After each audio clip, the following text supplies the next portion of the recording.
Pagi hari ini, Ibu Bapak Saudara yang dikasihi Tuhan, kita tetap ya belajar dari tokoh-tokoh Alkitab dan kita akan melanjutkannya.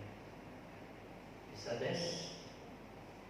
Ya, kita akan belajar tentang Yakub dan Esau, tentang orientasi hidup berdasarkan Kejadian 25. Namun sebelumnya kita akan melihat latar belakang atau cerita singkat dari mereka ini. Kalau Bapak Ibu Saudara sekalian mendengar nama Yakub ataupun Esau, kira-kira apa yang terlintas dalam pikiran Bapak Ibu Saudara sekalian?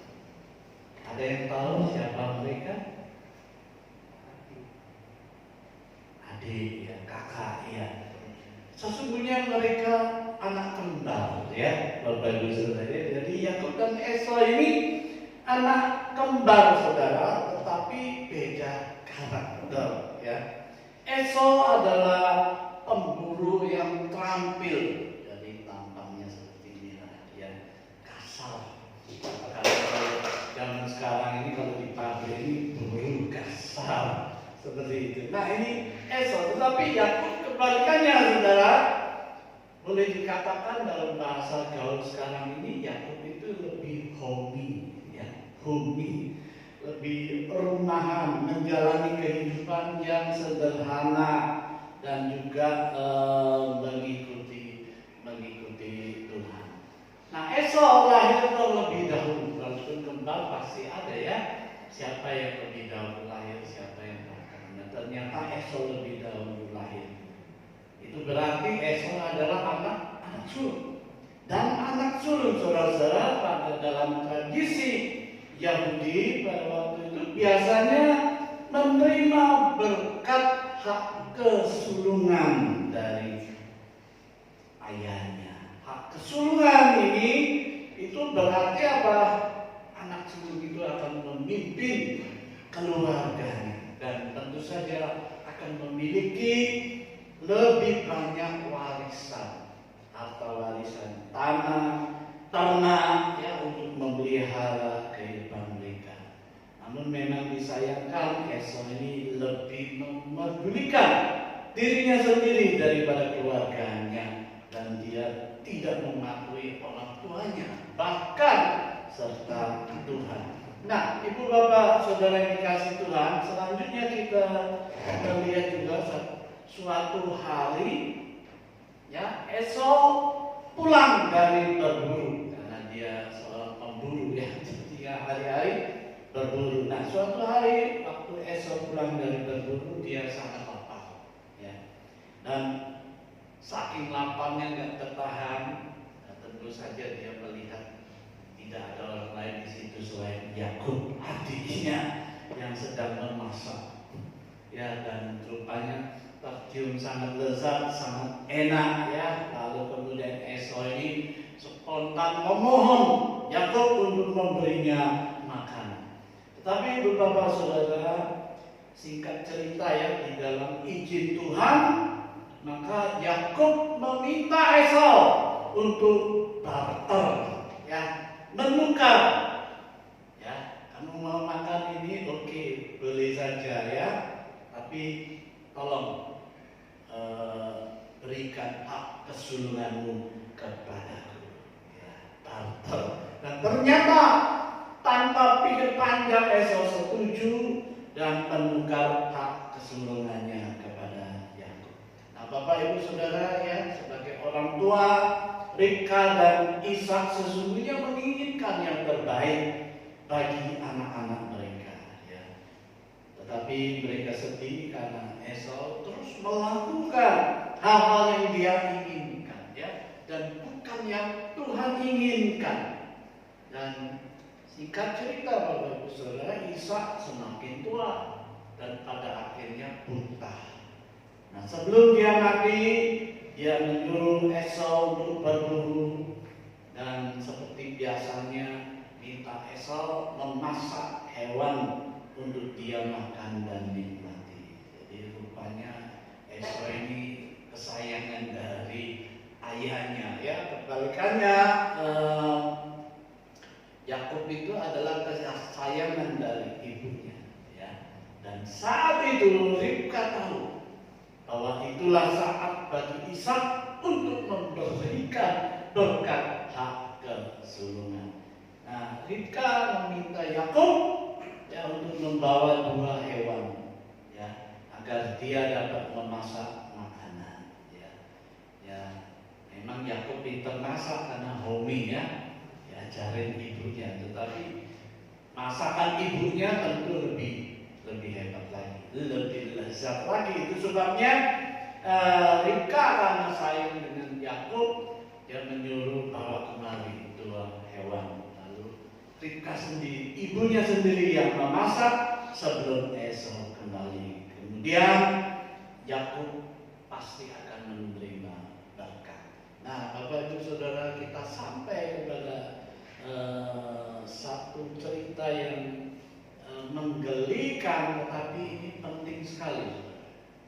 Ya, jadi Yakub setelah siap dengan masakannya, dia berpikir ya, wah, walaupun bapakku ini buta, tapi dia bergaul tiap hari pasti mengenali ya. Esau itu orangnya kasar ya, kulitnya demikian ya, dan dirinya Yakub putih mulus, walaupun cowok ya seperti cewek begitu karena dia homi ya. Jadi utar-utar akhirnya Yakub berpakaian seperti Esau. Artinya dia menempeli ya kulit-kulitnya dengan bulu-bulu kulit binatang ya, dan kemudian segera membawa makanan untuk ayahnya.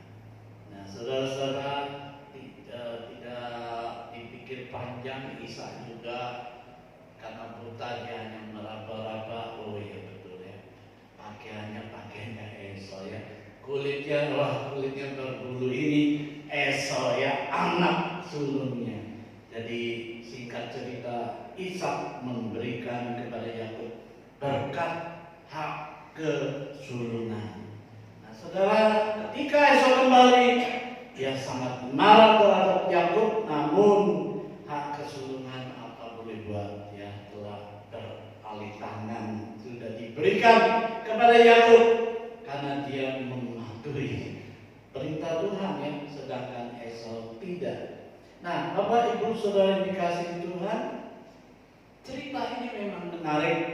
Ya, kita tidak dapat mengatakan siapa yang benar, siapa yang salah, ya. Apakah Yakub ataukah Esau? Nah, menurut saya Bapak Ibu Saudara, kedua-duanya adalah salah. Karena apa? Kedua-duanya tidak bertindak kesatria. Nah, pada satu pihak Esau terlalu meremehkan hak kesulungannya dan menjualnya dengan harga yang murah pula, ya. Dengan hanya semangkok sup merah. Nah, Bapak Ibu Saudara, siapa yang menjual hak kesulungan pada waktu itu berarti meremehkan pemberian Tuhan. Nah, kalau kita pause sebentar ya, kita melihat kehidupan kita sekarang ini ya, bukankah tidak sedikit ya orang-orang Kristen itu seperti Esau ya.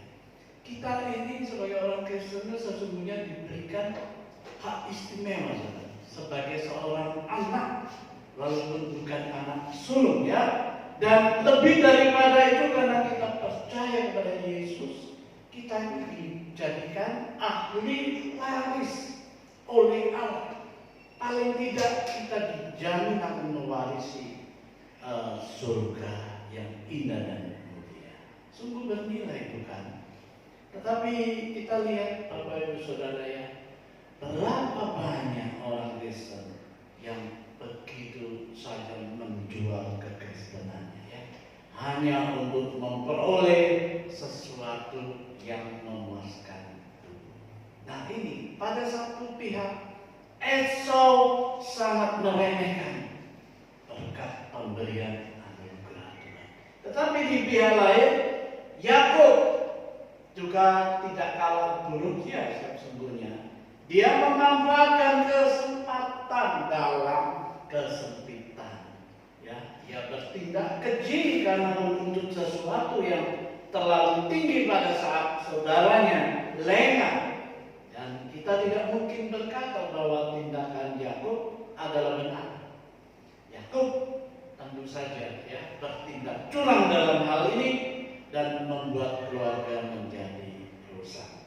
Nah, nanti minggu-minggu berikutnya saudara ya, kita akan melihat belajar Yakub pada akhirnya juga menerima ganjarannya saudara.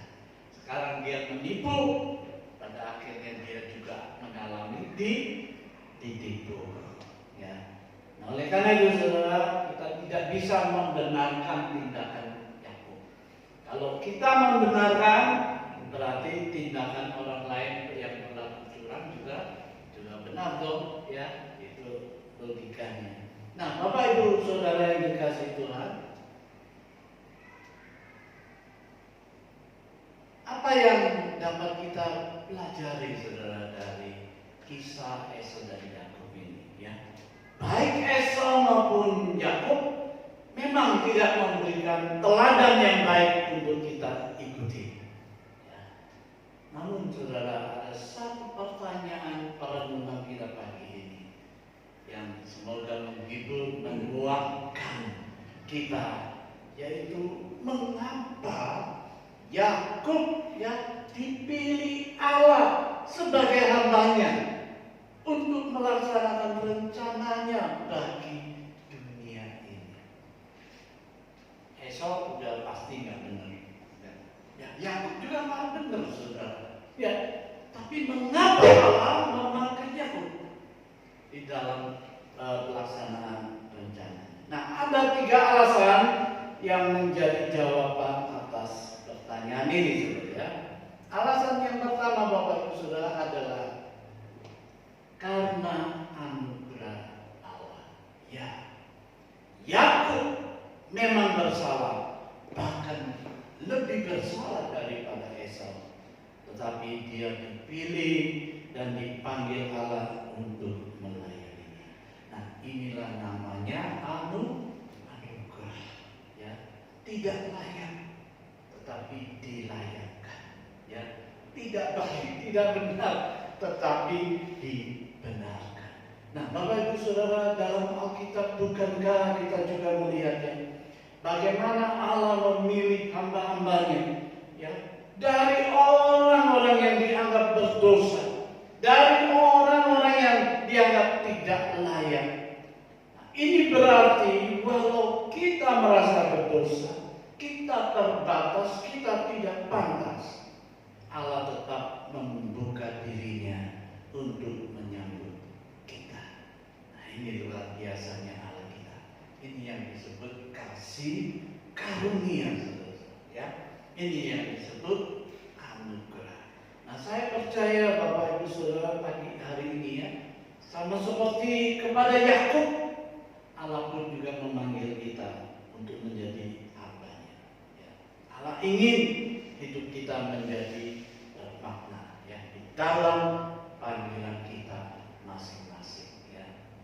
Dalam status maupun dalam pekerjaan, di dalam kedudukan Bapak Ibu Saudara masing-masing di Taman Safari ini ya, yakinlah bahwa Allah memiliki rencana ya yang indah bagi kita masing-masing. Karena apa? Karena kasih karunia, karena anugerahnya. Nah, alasan yang kedua Bapak Ibu Saudara, mengapa Yakub dipilih Allah? Ya, kita menemukan karena pilihan yang mereka ambil. Ya. Jadi kita tahu Esau mementingkan apa? Sop merah. Ya, sedangkan Yakub mementingkan apa? Hak kesulungan. Nah, kalau kita bandingkan Bapak Ibu Saudara, sop merah itu memang mendatangkan keuntungan nyata dan segera ya, instan. Sedangkan hak kesulungan mendatangkan keuntungan yang lama, baru nyata pada saat nanti di masa depan. Ya, dengan kata lain, sop merah membawa kepuasan sesaat, sedangkan hak kesulungan membawa manfaat yang panjang. Nah, kita melihat di sini, masing-masing pilihan mencerminkan karakter orangnya. Esau tidak sabar, ia lebih memilih sop merah karena langsung, yang instan memuaskan seleranya. Nah, sementara hak kesulungan, ya, masih lama faedahnya tidak dapat dipastikan sudah kapan terjadi. Tetapi Yakub, walaupun dia juga butuh makan, tentu dia juga lapar, tapi lebih memilih hak kesulungan walaupun ia harus menanti dalam waktu lama untuk merasakan manfaatnya.